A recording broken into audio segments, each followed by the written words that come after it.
dördüncü kişi arıyorlar. Kamulaştırma dosyası bozma yemiş gelmiş. Kime verelim diye bilecek. Döndüler yerine. Bakalım kim raporlar. Belki de bayağı 98'den beri bu işin içinde 28 yıl.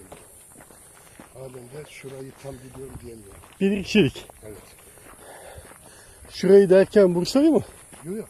Şu konuda tam tecrübeliyim diyemiyorum. Ha. Mutlaka bir şey var çünkü Yargıtay'ın kararları çok değişken. Ummadığınız yerde ummadığınız şeyler istiyor.